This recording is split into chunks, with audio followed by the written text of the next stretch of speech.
Burgess, are there any changes to the final agenda? Good morning. There are no changes to this morning's agenda. The first items this morning are a series of reports on energy utility safety, reliability, and service quality performance in 2016. Mike Warden, Director of the Office of Electric, Gas, and Water, will begin with an overview of these items, which will be followed by presentations for each. Mike, please begin. Over here. Good morning, Chairman Sayre and Commissioner Berman. As you said, the first four items today will provide the department's report on utility performance in providing electric, gas, and customer service in New York State for 2016. This will include reports on gas safety metrics presented by Mike Passanella, electric safety provided by Benjamin Dutton, electric reliability provided by Christian Bonvin, and service quality provided by Sonny Mose. As you can see, I think we're all lined up in order here. So we've done our service here today. You don't typically hear a lot about these areas unless there are problems. In part, that's really because the utilities and staff are doing a good job in making sure that good service is provided in New York State. This is really one of the bread and butter areas for not only the Commission as part of the Public Service Law, but for the department. Section 65 of the Public Service Law requires that the utilities provide safe and adequate service and just and reasonable charges. And I know we spend a lot of time on just and reasonable charges that you see in rate cases and whatnot, but we also spend a lot of time on safe and adequate service. And I can assure you that significant department resources go into making this happen, and we take this charge very seriously. So today, I believe we have a good report for you. New York service is amongst the best nationally, and overall, the utilities are meeting most of the targets, often referred to in many instances as reliability or customer performance mechanisms, gas performance mechanisms that are set in race cases. In and of itself, the fact that we didn't meet every target doesn't really present a problem in my mind. These targets are set with the intention of making them fair so that the utility has an opportunity to meet them, but also so that they're tough. We don't want to set targets that are so easy to make that it just gives an appearance that we have tough standards in New York State. And the Commission has done a good job in balancing that. So for me, what's a good job with respect to these targets is two things. One is that I don't see any significant adverse trends amongst the targets. In other words, a gas safety metric or some other particular target that the utilities are continuing to fail on a regular basis. The other thing is we're not seeing a lot of adverse trends. We do see fluctuation from time to time. Many of the targets are affected by things such as weather and other factors, but overall the trend lines that we see in New York State are good. So we're always striving to do better, not only in terms of seeking better utility performance, but seeking better ways to set targets and to do it in a way that's more meaningful going forward. So with that, I'm going to turn it over to Mike Passanella, and he'll present the gas safety metrics. Thank you, Michael. Good morning, Chair Sayre, Commissioner Berman. Item 102 is the 2016 Gas Safety Performance Measures Report, is for information only and evaluates critical areas of gas safety. This annual Performance Measures Report examines the New York State Natural Gas Local Distribution Companies, or LDCs for short, performance in 4 areas pertaining to safety. Those areas include damage prevention, emergency response times related to gas leak and odor calls, leak management, and compliance with the pipeline safety regulations. These areas are further integrated into the LDC's specific rate plans to ensure adequate performance. Failure to perform at a targeted level may result in a negative revenue adjustment. 2 of the LDCs missed certain targets during 2016, which will be further discussed later in this presentation.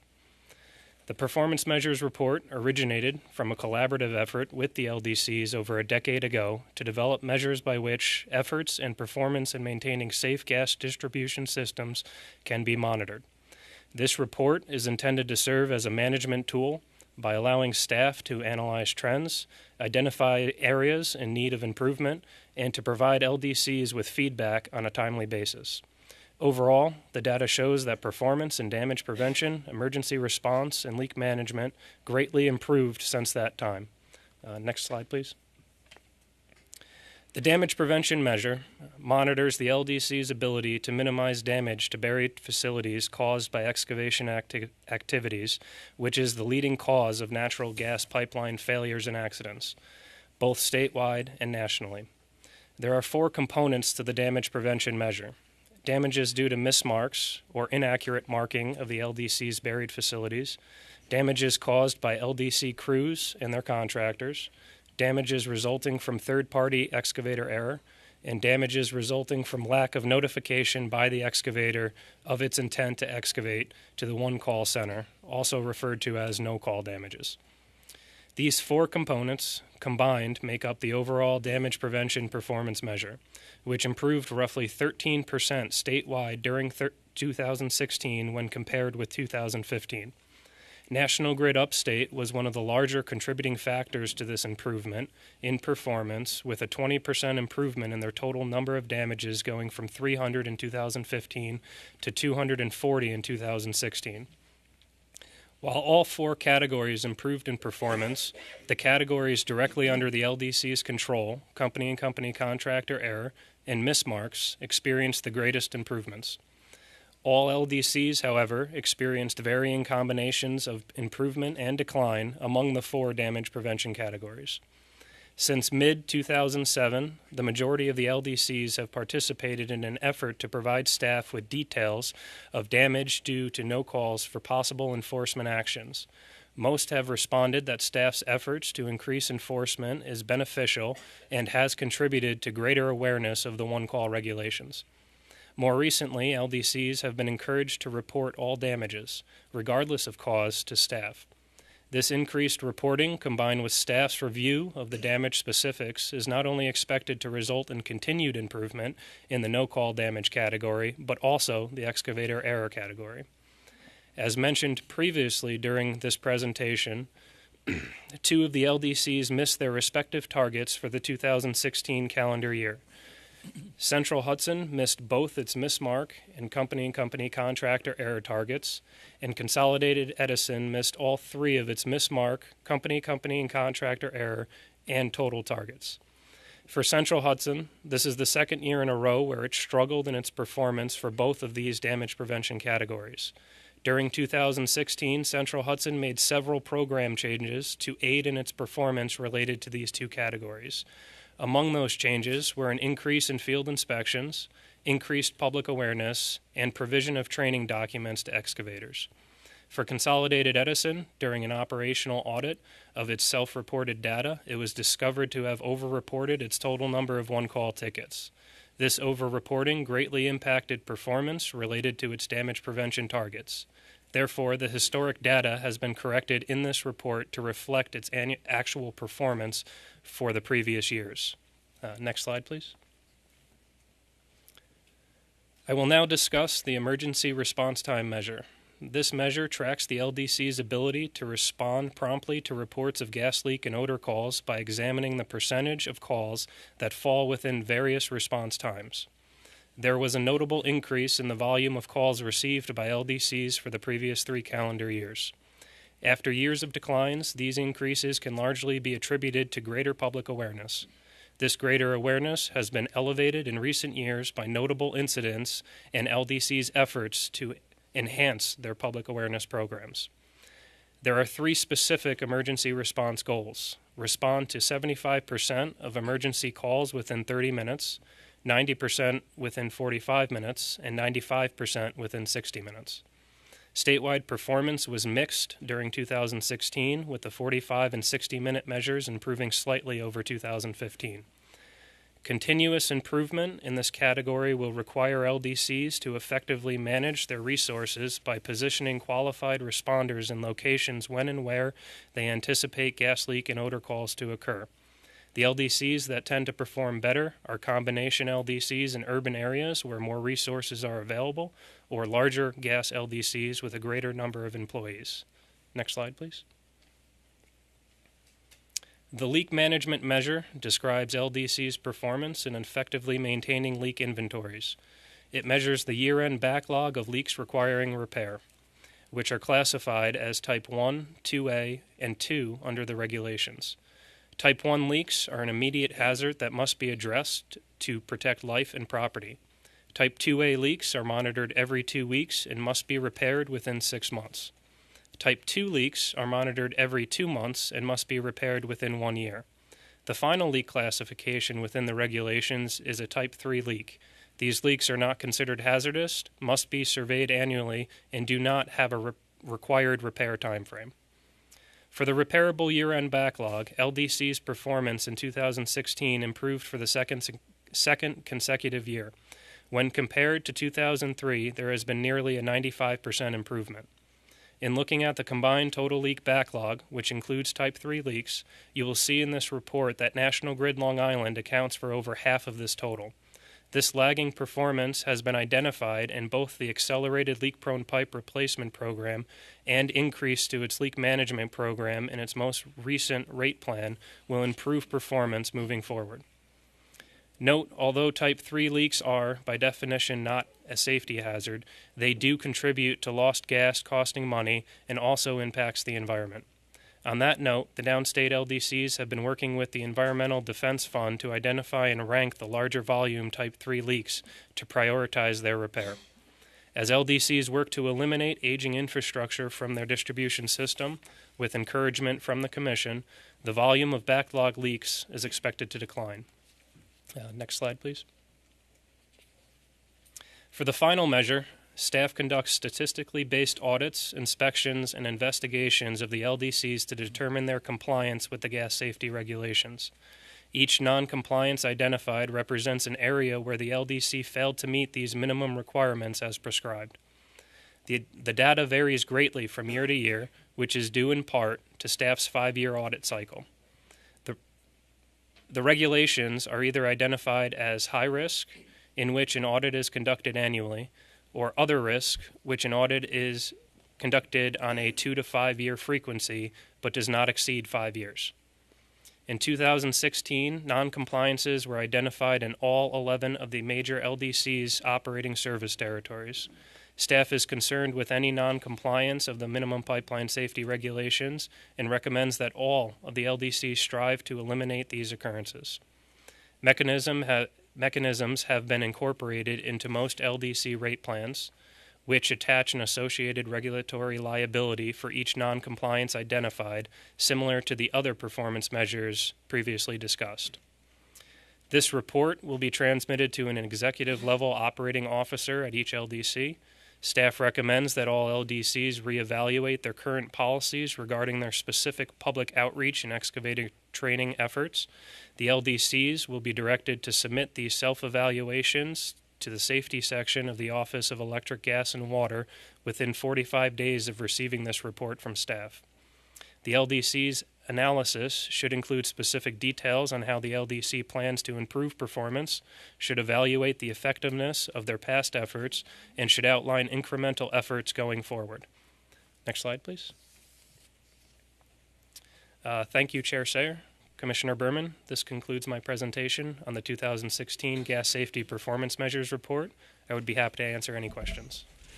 Thank you, Michael. At this point, I'll say what I've said before at several sessions, which is call 811 before you dig. Contractors, you know what you're supposed to do. If you don't, you can expect enforcement action from the PSC. Do-it-yourself homeowners. If you're just putting in a post hole for a mailbox or replacing a piece of a sidewalk or pulling out a tree stump, call 811 and get the utility facilities marked. There's no charge for that.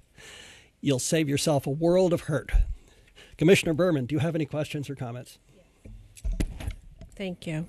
First, I just want to clarify, if there's a major safety issue, it's taken care of right away. What's the process?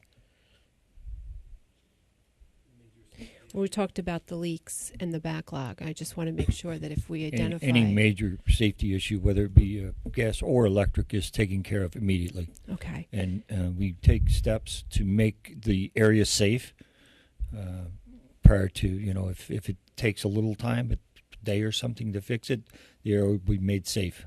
Right, but we have procedures in place so that if there is a major gas safety issue, we do take care of it. Absolutely. And expect it to be taken care of right away. I think that's important.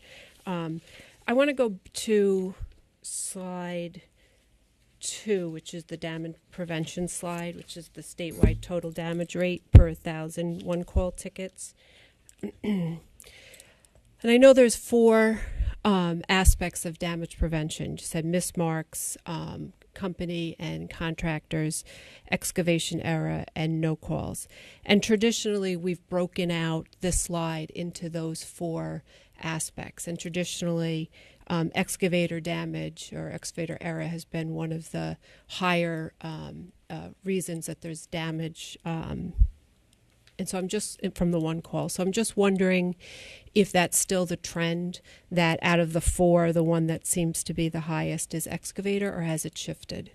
That is true. It is still excavator error. Okay. And do we have a percentage on what that is as it breaks out? Percentage, I can get that Okay. percentage for you. Yeah, because I think it's important for us to look at, again, we do this from 2003 back, to the current. So I think it's important to see if the trend is continuing.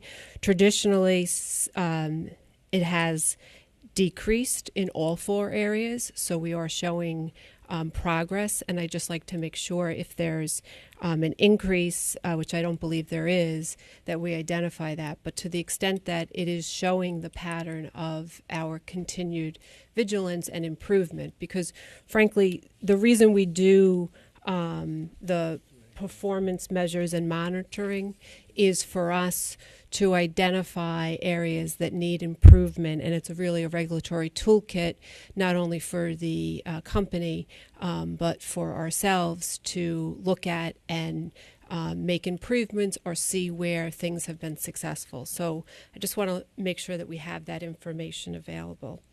The other part that I want to look at is on the emergency call volume.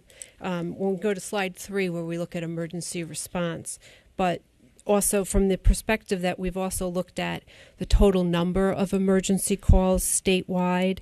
I'm wondering if the emergency call volume, traditionally our emergency call volume has been relatively flat, the same for each year, except we did see, and I think it was from a lot of educational awareness, public awareness, we did see in 2013, 2014, 2015, an increase in emergency call volume, which I think is, in some ways that's a positive because it means that people are being made aware to call. So I'm just curious if we've seen an uptick in emergency call volume and then how we're handling that load as well. And you may not have the answer now, but it is something that, for me, as a trend, I want to make sure we're looking at. I can look into that trend and get you an answer back. Okay. And then on the slide 5, which is the compliance with gas safety regulations, and we do compliances and identified through audits. And I'm just curious if we have the number of non-compliances that have been identified through audit processes, and if that seems to be the same in other years, or if it's increased or decreased.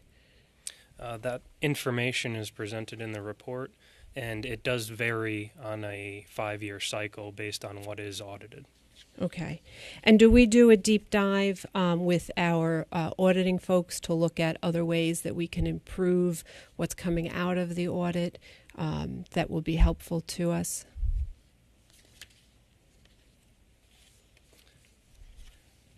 So this is one area where I would say that we've been doing a deep dive over the last year or two, and we continue to take a deep dive. It's a relatively new area for us in terms of setting targets and stuff, so we're learning as we go.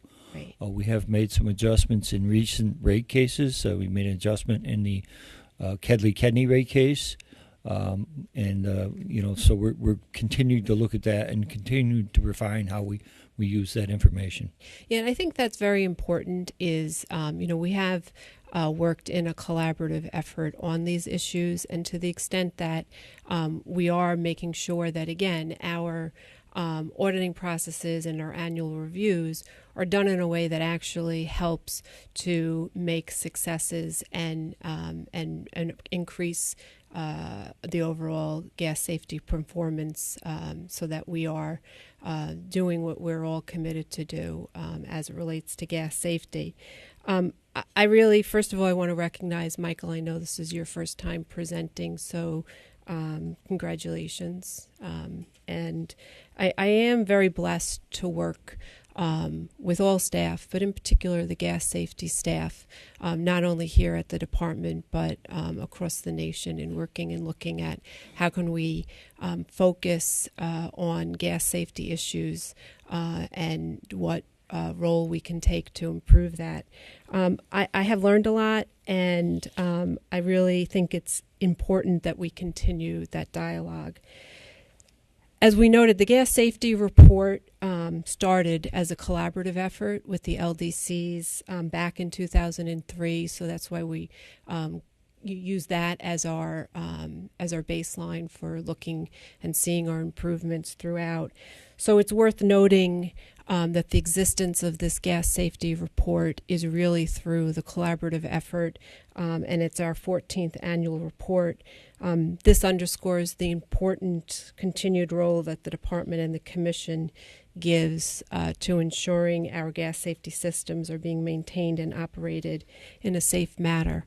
The integrity and reliability of the gas system is paramount, and with that, safety is absolutely of critical importance. As well as of critical importance is collaborative efforts that'll help us to increase that performance. We need to look at the challenges and opportunities that are available to us. How can we improve in areas of exploring new emerging technologies? How do we deal with our aging infrastructure so that can help us with our gas performance, gas safety performance? And in particular for me is the importance of safety, and in particular the compliance with our gas safety regulations, and that's an essential element in ensuring safe and adequate service. As Chair Sayer noted, I do want to take the opportunity also, whenever we talk about gas safety, we really need to continually remind folks that before you dig, call 811, and if you smell gas, leave the area immediately, and then call 911 or your utility. Don't assume somebody else is doing it. Again, it's very important to leave the area immediately and then call from a safe area. I also do want to take a moment to recognize a youngster from Little Falls, New York, Bailey Smith. She has gone through the Dig Safely New York school program. She attended June 6th of this year, the Agricultural Safety Day in Herkimer, New York. And that produced, in that age group that goes to the Agricultural Safety Day in Herkimer is really the ages of 7 through 12, primarily 4th, 5th, and perhaps some 6th graders. And Bailey was the first in New York to complete the take-home book. This means that she goes home, she observes the markings, she shares it with her family, and they document that and certify that she has properly looked at the areas that need to be looked at from a Dig Safely perspective and reinforce that. So really my shout out to Bailey Smith. Educational training does start with our children, and I appreciate that she was through the Dig Safely New York program. And we work very closely with them to help in promoting opportunities like that. So thank you, Bailey. Thank you. I have no further questions. And I'd like to express my appreciation of Commissioner Berman and your focus on gas safety, both here and at NARUC. Our second item for discussion is item 302, case 17E0173, which is the 2016 Electric Safety Performance Report presented by Benjamin Dunton, Power Systems Operations Specialist. Benjamin, please proceed. Good morning, Chair Sayer and Commissioner Berman. Today I will be providing an overview of the electric safety standards and the utilities compliance for 2016. Next slide, please. I will start with some background information on the electric safety standards. The original electric safety standards were adopted by the Commission in January of 2005. The standards include stray voltage testing of all electric facilities on an annual basis, visual inspection of the electric facilities on a 5-year cycle, and the adoption of the National Electric Safety Code, or NESC, as a minimum the standard for utility construction, maintenance, and operations. The overall goal of the safety standards is to safeguard the public from exposure to stray voltage and to identify and mitigate any potentially harmful conditions before safety hazards and/or reliability deficiencies develop. Since 2005, there have been several modifications to the order. These modifications were as a result of lessons learned from previous years' activities and the results of effectively administer and manage the utilities' efforts. New York's electric safety standards continue to have some of the most stringent requirements when compared to other states across the nation. 2016 marked the 12th year for the electric safety standards, or the second year of the third 5-year cycle. Next slide, please.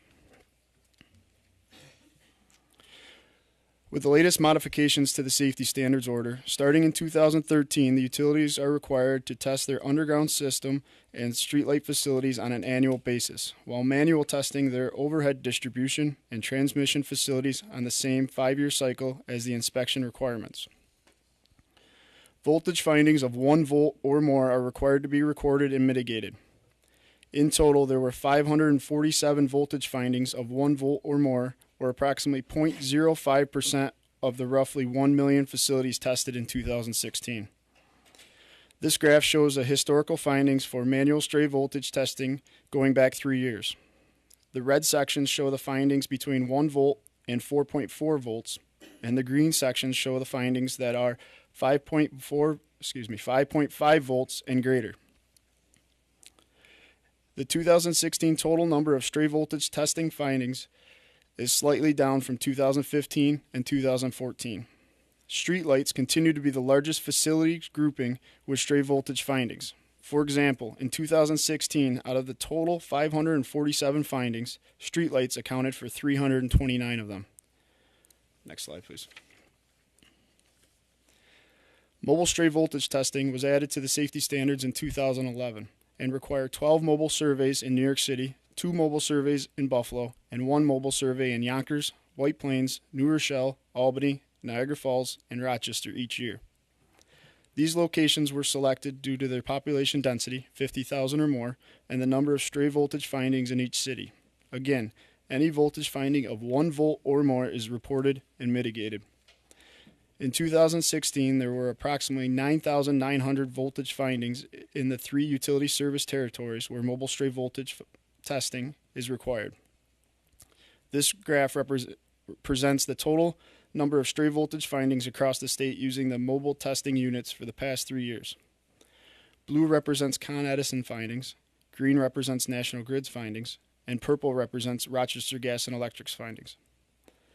Con Edison makes up the majority of the mobile stray voltage findings based largely on the number of scans completed and the size of their underground system. Next slide, please.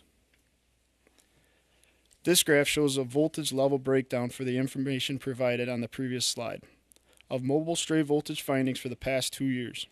The majority of the mobile stray voltage findings continue to be low voltage in nature and located on non-utility and streetlight or traffic signal facilities. As seen here, green is non-utility, red is streetlight or traffic signals, and blue is utility underground facilities. Next slide, please. In addition to testing programs, the utilities are made aware of potential stray voltage locations through information provided to them by the public. The utilities are required to respond to all shock reports, including reports involving domestic animals and regardless of whether or not injuries occur. This graph shows reported shock incidents for the past 3 years. Green represents shocks that were caused by customer-owned equipment, and red represents shocks that were caused by utility-owned equipment.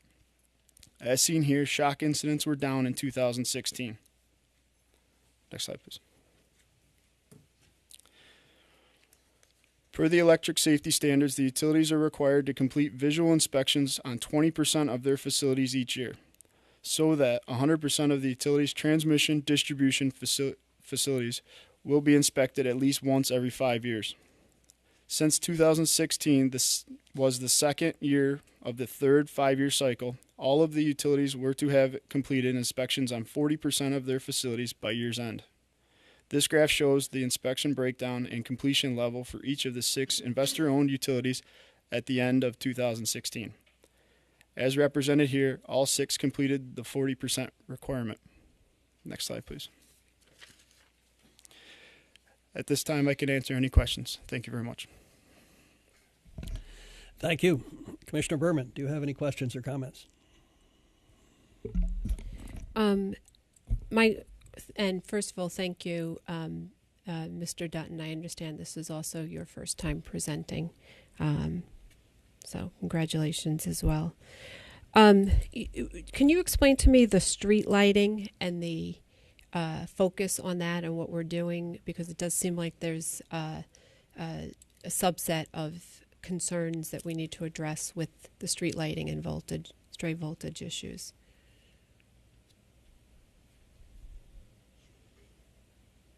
So I can answer this because I have a little more background from the beginning of the when the safety standards were first developed. Streetlights, because of their nature and exposure level, most of them are aluminum, things of that nature. There's a lot of issues with them and a lot of opportunities for stray voltage to be found on them. There's been numerous attempts to mitigate that. It involves everything from paint to different bases, connections in the bases and different things. Despite all of that, those efforts, we still continue to see a sizable number. As a result, we continue to keep a very focused effort on that. For example, we continue to make sure manual testing is done on all of them on a yearly basis, as well as doing the mobile testing. And it's kind of one of those areas where we knew it was a problem when we were first learning about it, so that's why we incorporated it. And a lot of the street lights that are tested are actually not utility-owned facilities, but are owned by either cities or the towns or others, and they are all being required because they are, there's that known exposure potential. I would add to that the streetlights is a little bit of a mixed bag in terms of ownership. New York City owns all of the streetlights in New York City. So a large number of the streetlight problems that we've seen are in New York City. The city does have a very aggressive program and have taken a number of steps to try to mitigate the effects of this problem with working with Con Edison as to what's the best means of doing that. So we continue to work on that. And you'll notice one of the slides showed the an uptick in 2016 in incidents on mobile testing, and that was because Con Edison started doing some more targeted inspections. So they, in effect, did more inspections with mobile devices than they had done in the previous year. So that was really the reason we saw the uptick, not necessarily that it meant that there was something adverse that happened that was sending the trend in the wrong direction. I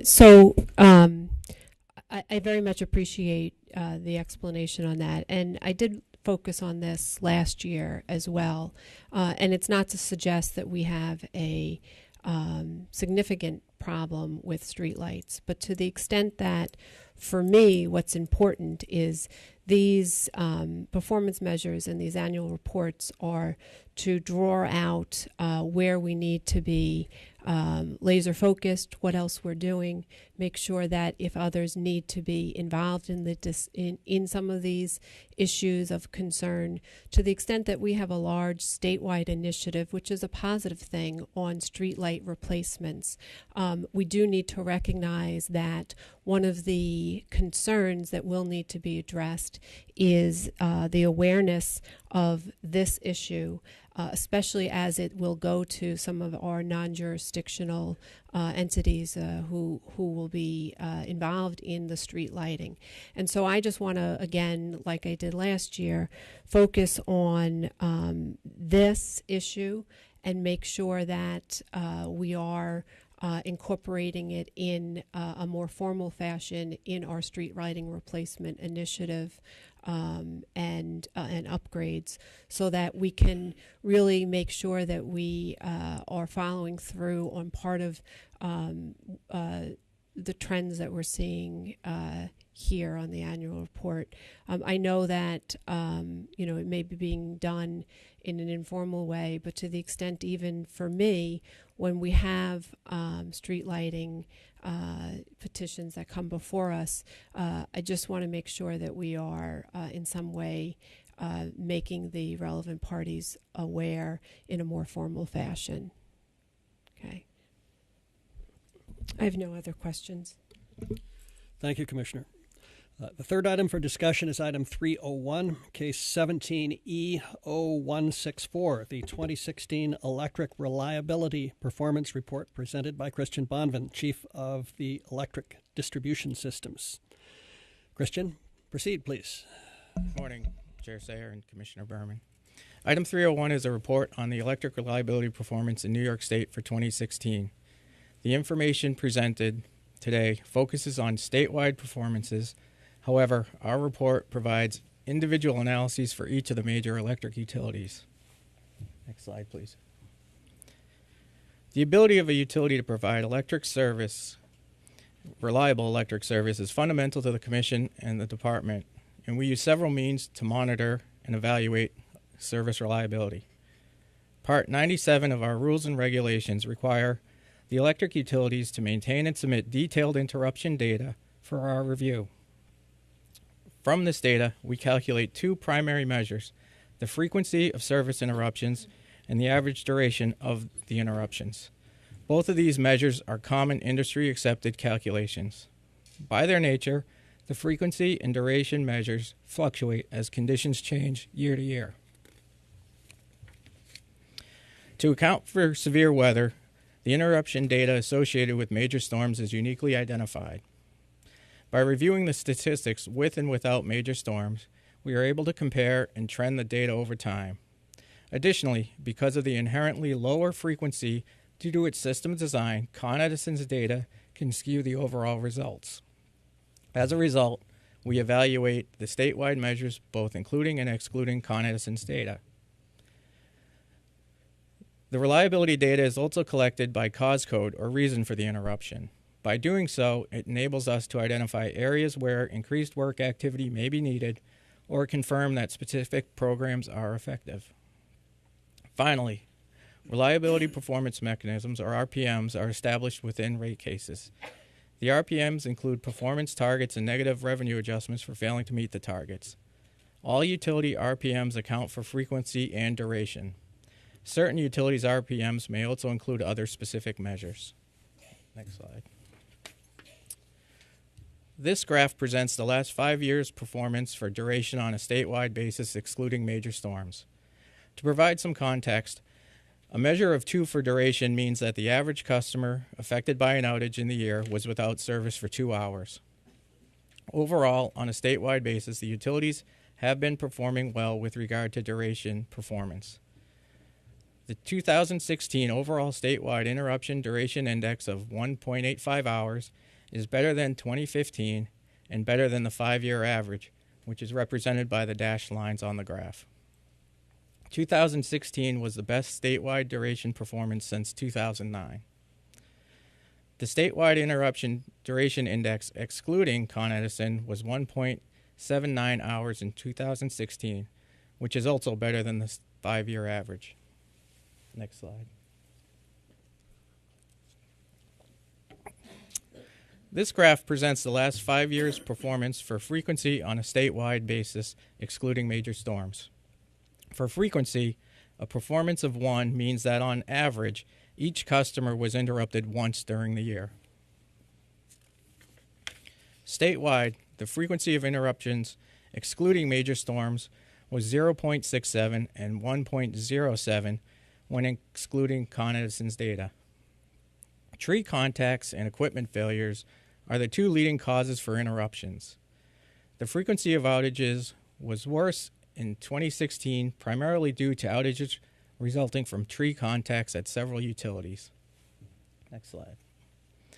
A more detailed view of the tree-related interruptions shows that tree contacts increased in 2016 for nearly every utility.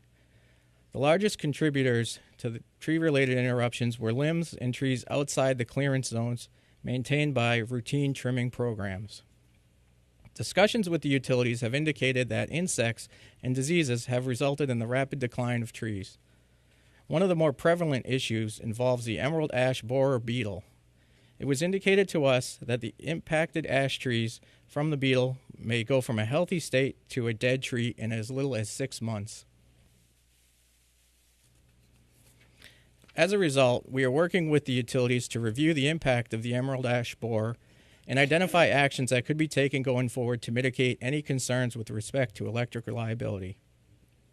Lastly, I would note that Central Hudson failed its RPM for frequency and PSEG missed its frequency metric. Central Hudson has a petition seeking relief from the negative revenue adjustment associated with the missed target. Staff is currently reviewing the petition, and recommendations based on this review will be presented to you at a future session. Staff is also working with PSEG Long Island to better identify why it missed its metric. This includes reviewing a recently received report that was prepared for LIPA and PSEG. That concludes my presentation. I'll be happy to answer any questions at this time. Thank you. Commissioner Berman, do you have any questions or comments? Can you pull up slide 19?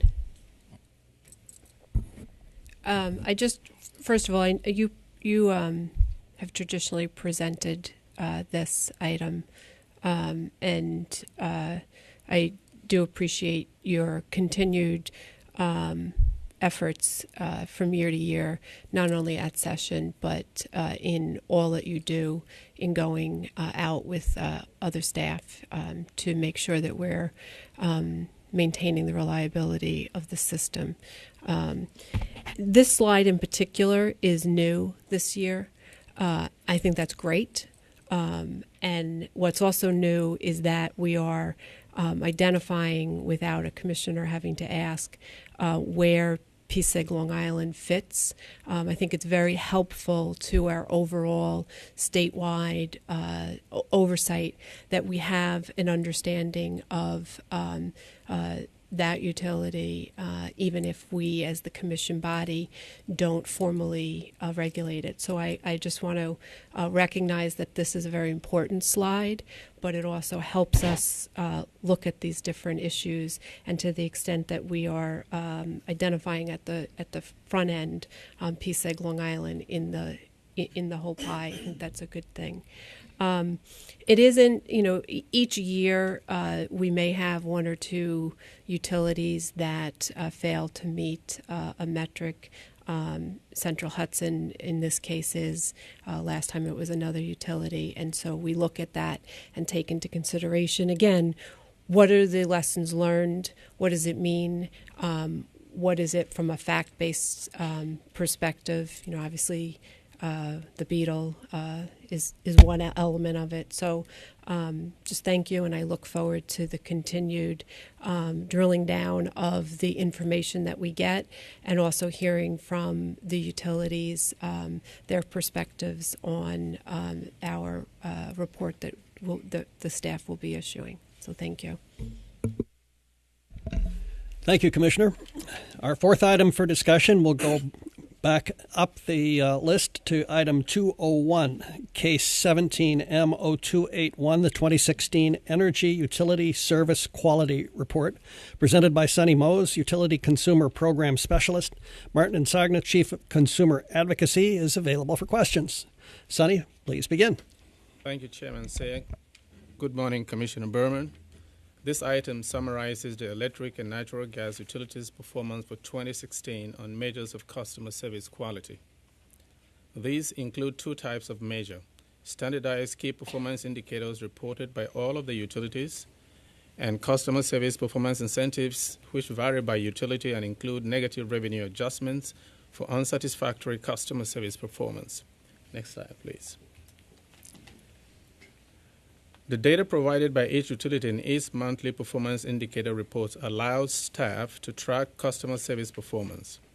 The performance indicators are, as reflected on the chart, PSC complaint rate, appointment kept, billing accuracy adjusted bill percentage, telephone answer rate is the percentage of calls answered within 30 seconds, meter reads, estimated reading percentage, and customer satisfaction survey.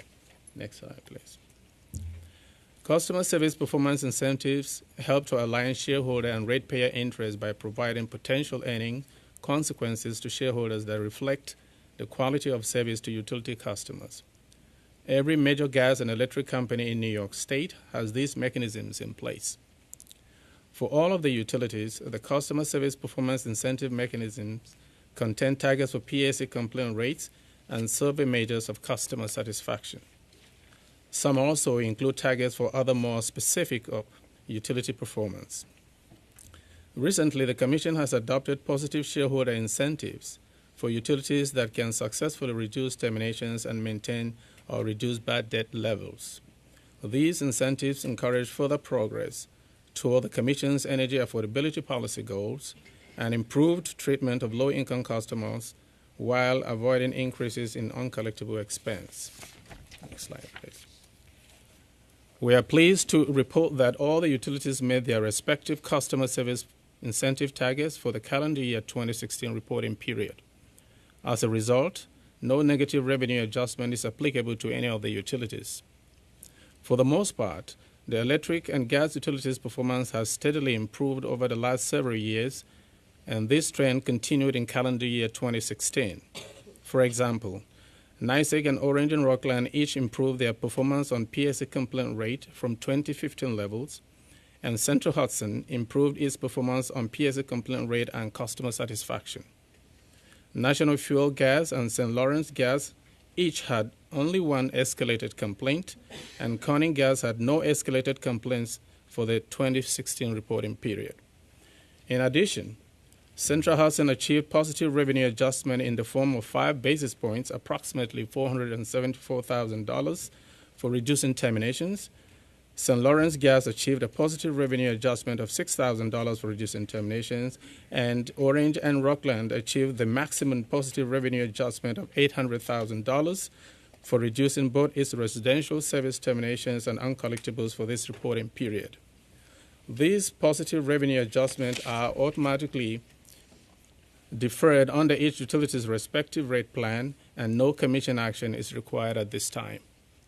In summary, the customer service performance incentives currently in place at the utilities in New York State establish strong standards for performance and put significant amounts of shareholder earnings at risk for non-performance.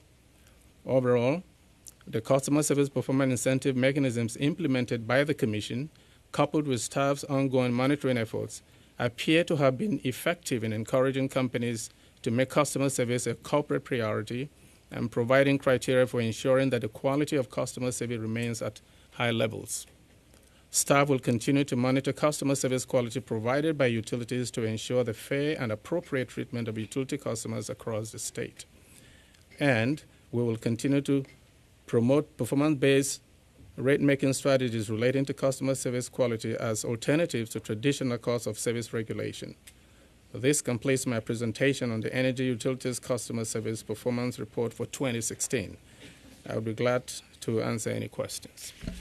Thank you, Sonny. This is a good news report. I think it is strong evidence that incentive-based regulation can work to drive the behavior that we want from utilities, and that will inform my thinking in the future as we continue down the road with our REV proceeding, which is looking forward to possible changes in our mode of utility regulation.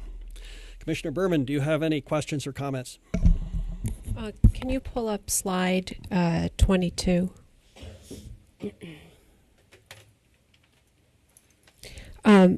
Just looking at this, I note that PSIG Long Island is not in this slide.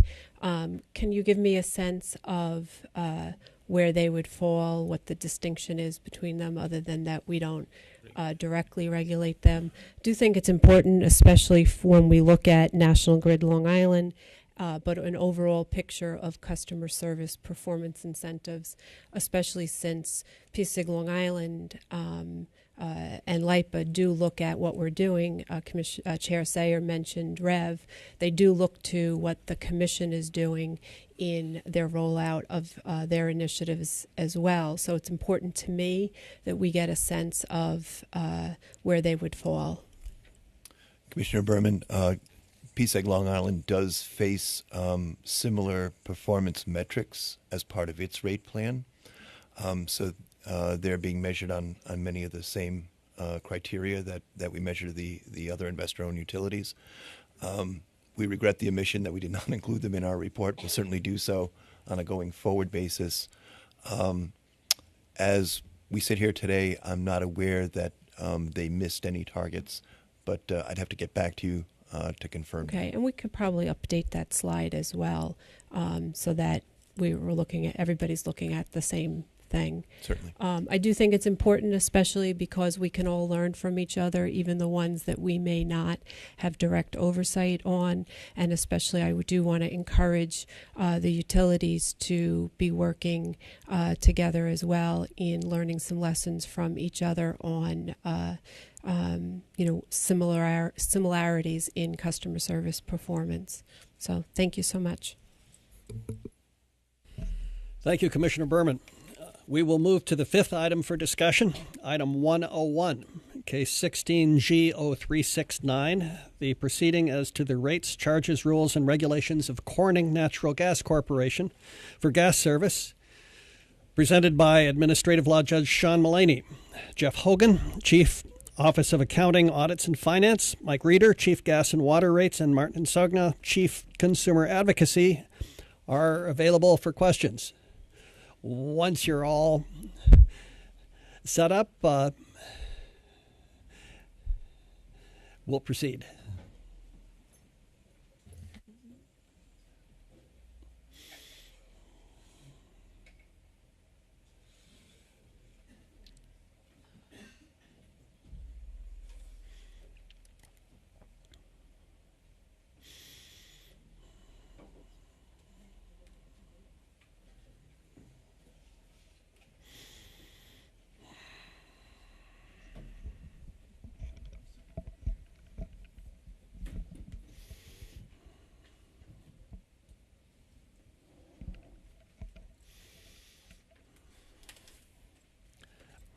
Sean, when you're ready, please proceed.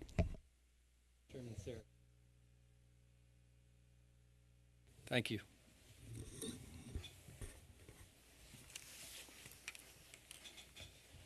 Item 101 would adopt the terms of a joint proposal and establish a 3-year gas plan for Corning Natural Gas Corporation. Corning is currently operating under a plan that was approved by the Commission in 2012 initially as a 3-year plan and then extended for 2 years back in 2015 with limited modifications. Corning made its rate filing on June 17th of 2016. The parties in this case include Corning, department staff, the Utility Intervention Unit of the New York State Department of State, and multiple interveners, which represents large and industrial customers. After extensive discovery, direct filings by staff and multiple interveners, and rebuttal filings by Corning and multiple interveners, the parties then initiated settlement discussions. The procedural requirements for such negotiations were observed pursuant to Commission Rule 3.9, and all parties had a fair opportunity to participate.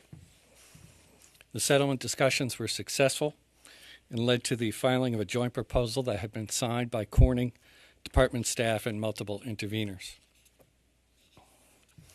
Statements in support of the joint proposal were filed by Corning, staff, and multiple interveners. The Utility Intervention Unit participated in the settlement discussions, but did not sign the joint proposal. No party, however, has filed any statement in opposition to the joint proposal. An evidentiary hearing was held on May 1st, and the pre-filed testimony and exhibits, the joint proposal and related appendices, and the statements in support were entered into the record. We held 3 public statement hearings. in Corning service territory.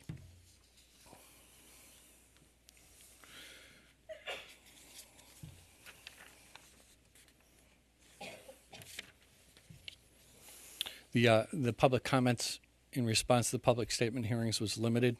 We had 3 speakers at the first hearing in Corning and at the first and second sessions in Corning, and that was to accept comments on Corning's initial rate filing. We held another public statement hearing subsequent to the filing of the joint proposal that was held on May 30th out in Corning, and Commissioner Berman attended. I believe there was one commenter at that hearing who raised questions that the company addressed after the hearing. The joint proposal recommends increases in gas delivery service revenues of approximately $3 million in rate year 1, $650,000 in rate year 2, and $630,000 in rate year 3. In part because of the disparity between the rate increases between rate year 1 and rate years 2 and 3, the joint proposal advocates that these increases be levelized over the 3 years of the rate plan. Once levelized and after accounting for the elimination of certain existing surcharges, the company's revenues would increase by approximately $1.55 million in each of the 3 rate years. These increases are based upon agreed-upon adjustments to operating revenues, operation and maintenance expenses, and rate base, and also based on a return on equity of 9.0%. These rate increases are driven by demonstrated increases in the company's costs related to net plant, property tax, and labor expenses. The increases were offset in part by a decrease in expenses due to adjustments in the allocation of certain costs between Corning and its affiliate companies. On a total revenue basis, the increases would be approximately 6.2% in rate year 1, 5.9% in rate year 2, and 5.5% in rate year 3. In rate year 1, the annual cost for the typical residential gas heating customer would increase by approximately $99.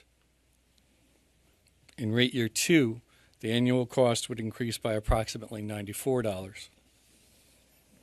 In rate year 3, that annual cost would increase by approximately $84. A significant portion of the rate increase relates to the revenues needed by the company in order to continue aggressively upgrading its gas distribution system.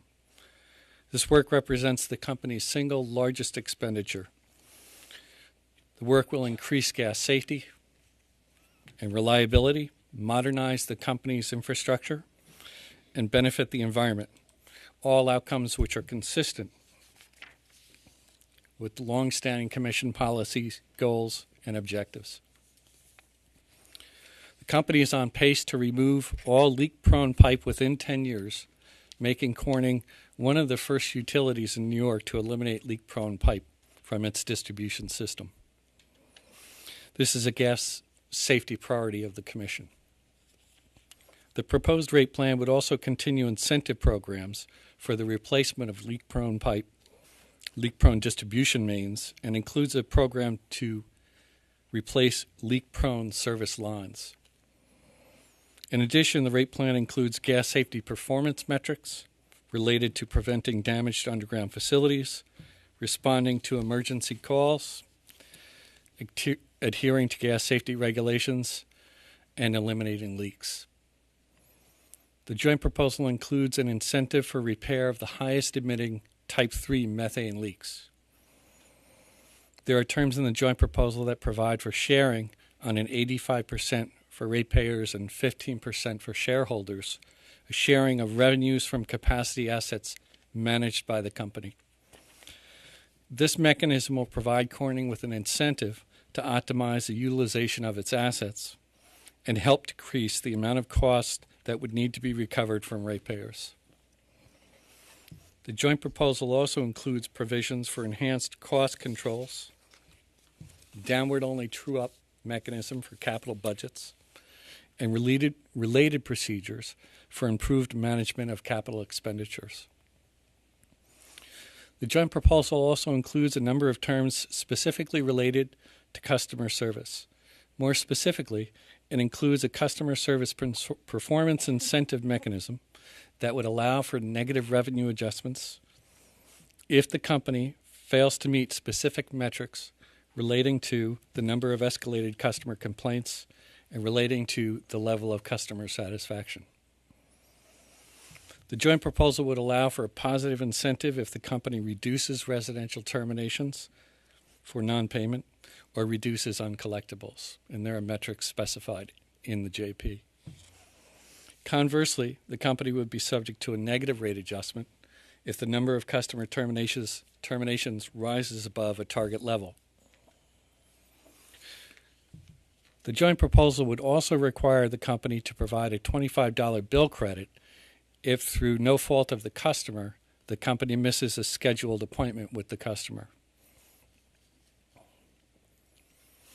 Another provision that's noteworthy is that the joint proposal authorizes and approves allowing customers to pay their bills electronically through the use of credit cards or debit cards.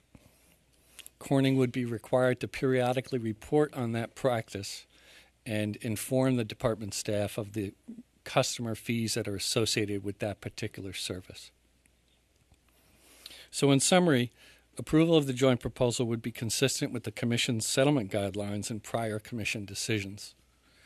The joint proposal is the result of a full and fair process that afforded all parties and the public ample opportunity to comment on and participate in the proceeding.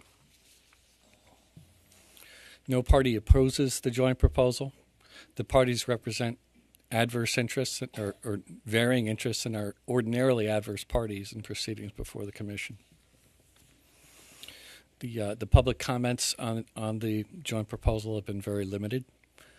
The joint proposal balances the company's need for revenues as a result of demonstrated increases in costs, and in order to carry out its capital system improvements, which will advance important Commission gas safety policies. The revenues and revenue certainty provided by the 3-year rate plan will advance both shareholder interests and customer interests by providing for the long-term viability of the company while also providing customers with rate predictability and stability. The joint proposal includes important provisions to protect and advance the interests of customers and shareholders. The JP will promote cost controls, it will promote efficient utilization of the company's gas system, and it will ensure a continued high level of customer service. The underlying evidentiary record demonstrates that the joint proposal will produce results that are within the range of outcomes in a fully litigated proceeding. Overall, the adoption of the joint proposal would be in the public interest and will ensure the company's continued safe and adequate provision of gas service to its customers at just and reasonable rates. For these reasons, staff recommends approval of the order in front of you.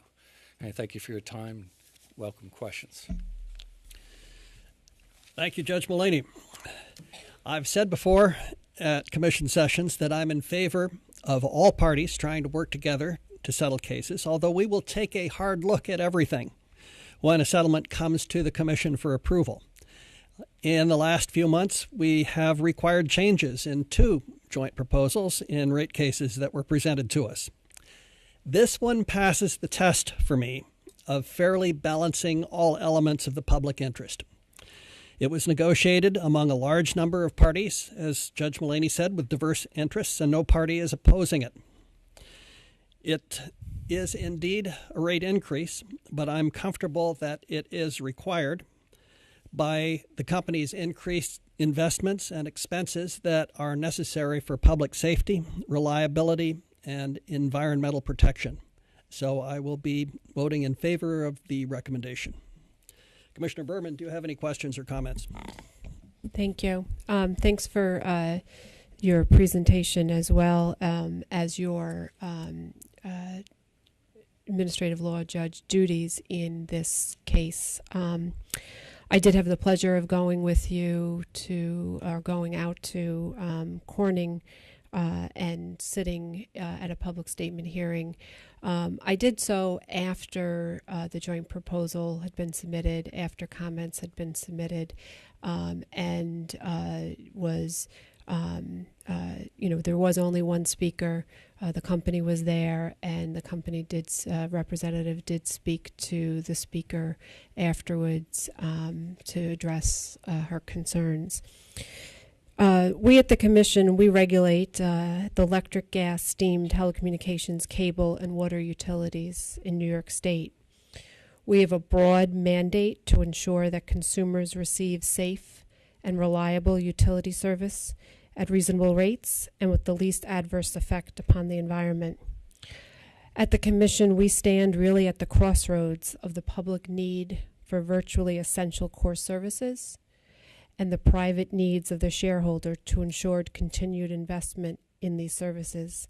As such, the Commission occupies an incredibly important and unique role in balancing these interests in a way that ensures the most advanced and reliable services while at the same time ensuring they are effectively and efficiently delivered. The critical importance of the Commission's mission to the economic well-being of the state and its citizens cannot be overstated, and the rate cases are ones that we really have an important bread and butter role to look at and get right.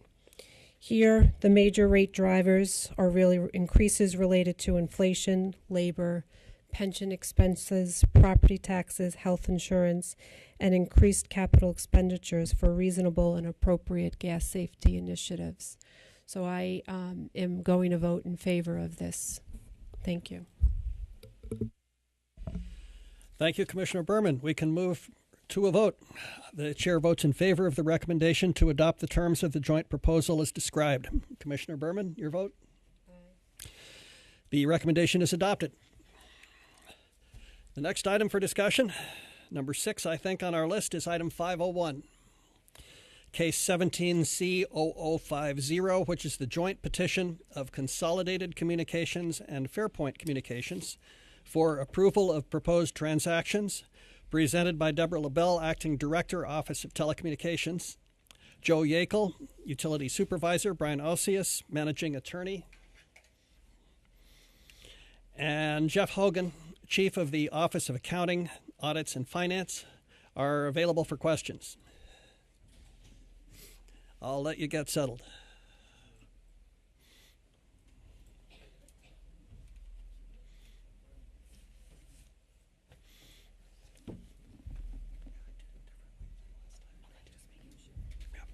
Thank you.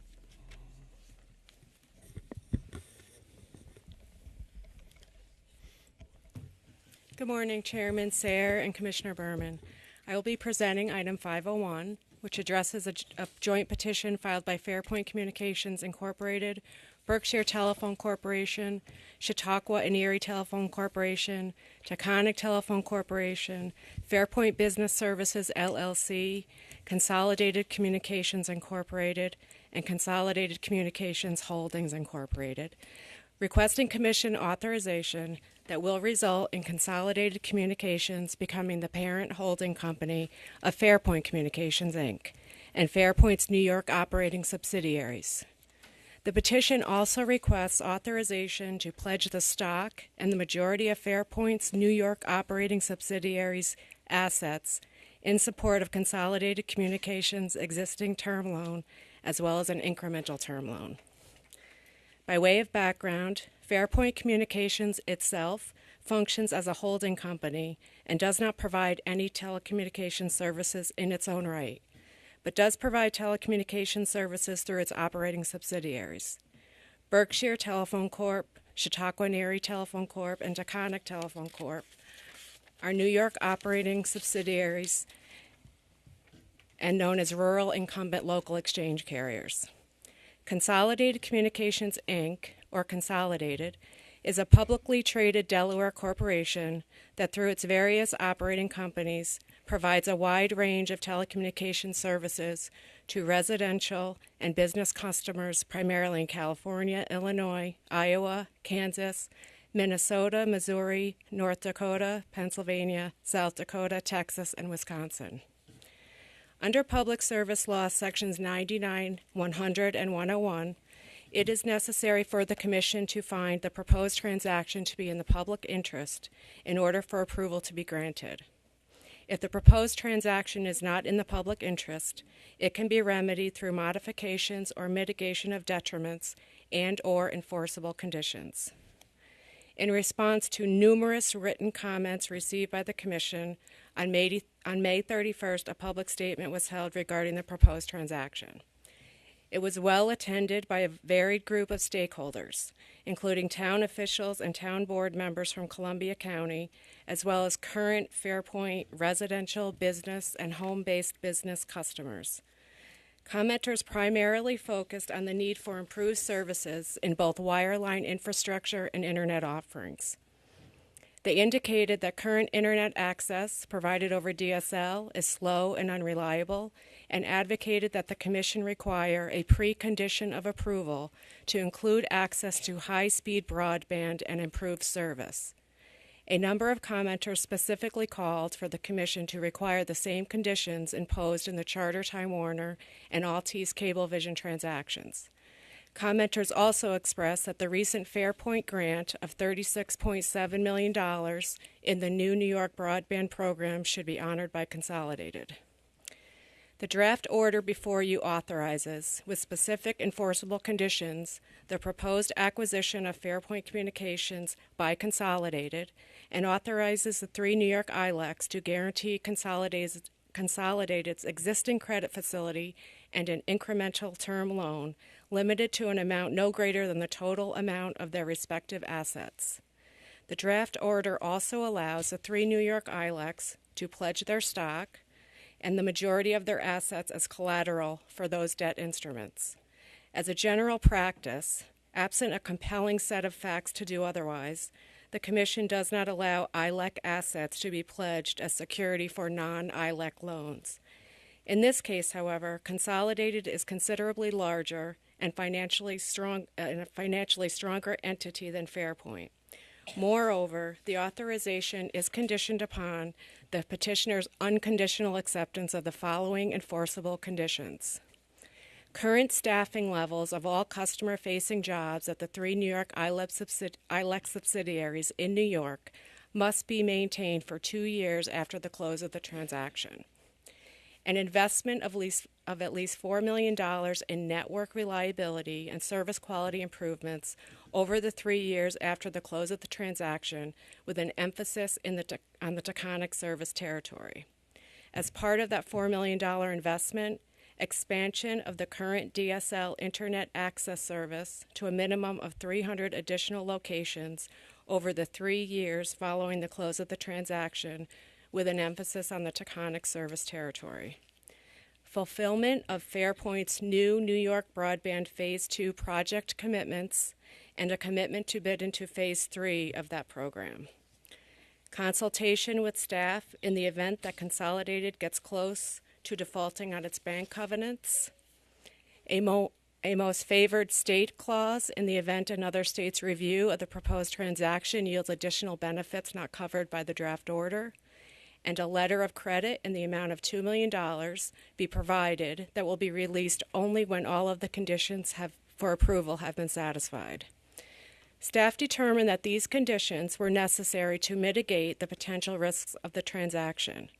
With these conditions, staff believes the potential benefits of the transaction outweigh the potential harms, bringing the transaction into alignment with a public interest standard. The conditions are responsive to quality and availability of service concerns expressed by the public, confirmed by staff analysis, and detailed in the draft order before you, as well as the risk related to the pledging of ILEC assets. That concludes my presentation. I'd be happy to answer any questions. Thank you. This is a good news case for me. This merger was initially proposed to the Commission as a relatively simple transaction with one telephone company buying another. But we heard loud and clear at the public statement hearing and in the comments that the public is concerned about not having enough internet service and is concerned about quality of service, particularly in the largest division of this company, the Taconic service territory. So we're addressing those concerns. In order for this merger to be in the public interest, the order before us requires conditions, as explained by Acting Director LaBelle, that protect employment, improve service, and advance both broadband and DSL internet access service. It's not clear that we could have ordered all of these results in the absence of a merger request. I'm also comfortable that the acquiring company is financially solid and that it has both the expertise and the desire to run the New York Fairpoint companies well. I will therefore be voting in favor of the recommended order. Commissioner Berman, do you have any questions or comments? I want to thank staff for their diligence in this matter. As Chair Sayer mentioned initially, this was seen as a relatively straightforward transfer of assets and stocks petition. And after receiving a number of folks' public comments, especially desiring an opportunity to have a public hearing where they could address their concerns, we learned that there were some concerns that needed to be addressed. As I look at it, we had over 200 public comments, and they ranged significantly. They ranged in many of them being residents, all of them being somehow connected to the community. We had a SUNY professor. We had David Fleming, Town of Nassau supervisor. We had Philip Ortiz, as I said, a professor at SUNY. We had Superintendent Howard of the Taconic Hills Central School District. We had Congressman John Faso and Assemblyman Steve McLaughlin, and a whole host of other people who took the time to formally write to us about wanting us to look very carefully at the merger and make the right public interest decision on what was necessary. So today we are really doing two things, which is approving this transfer of assets and stock to allow the sale of Fairpoint Communications and its New York subsidiaries, but we're also allowing it with conditions. And the conditions are really reflective of the public's input and public's comments.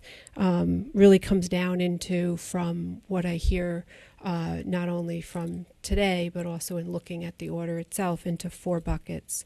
The first is the staffing and maintaining the staffing levels for at least 2 years for workers who interface with customers. We actually did have a couple of comments as well from employees looking at that issue. And then the second bucket is the investment bucket, and looking at investing monies for service quality improvements, network reliability improvements. And then the third bucket is the expansion of internet service. And while immediately we won't see changes, we are looking at the growth potential for broadband, voice, and cable. At the outset, there won't be any immediate changes in the current customers with their services and rates, but we are seeing that there will be, and there's hope for, an expansion of internet service and an increased customer locations. And then the fourth bucket is the minimizing any financial risk, and that goes to the uniqueness of the letter of credit, which has been done in other areas. But here, by having the company provide a letter of credit to be held to ensure that the conditions are satisfied. And I think from that perspective, this merger and the approval or the potential approval with such conditions really tries to marry the interests of where we sit as economic regulators and addressing the public interest concerns so that they can have better and more reliable service, and we could also bring some potential economic synergies to them. So job well done. I know this was difficult to weed through and going through coming up with the right and the appropriate conditions. So thank you. Thank you, Commissioner Berman. We can move to the vote. The chair votes in favor of the recommendation to approve the proposed transactions, subject to the unconditional acceptance of the commitments and conditions as described. Commissioner Berman? Aye. The recommendation is adopted. We will now move to the consent agenda. I have no comments or questions on the consent agenda. Commissioner Berman, do you wish to recuse from voting or comment on any of the items on the consent agenda? No. We can move to a vote on the consent agenda. The chair votes in favor of the recommendations on the consent agenda. Commissioner Berman? Aye. The recommendations are adopted. Secretary Burgess, do you have anything further to come before us today? There's nothing further to come today. The next commission session will be July 13th in Albany. Before we close the session, depending on what the Senate does this week or next, this may be my last session as chairman. I won't be going anywhere. I'll just be a regular commissioner again. But before I pass the torch, I would like to thank staff, all of you, for your tremendous support, your wisdom, and your straight-from-the-shoulder advice. Thank you very much. I will be closing this session with a special gavel. It was given to my father-in-law, John Hartman, honoring his years of service to the Commonwealth of Pennsylvania. He was actually responsible for getting me into utility regulation in the first place. He was a great man and mentor, and I wish he were still with us. And with that, I declare this session adjourned.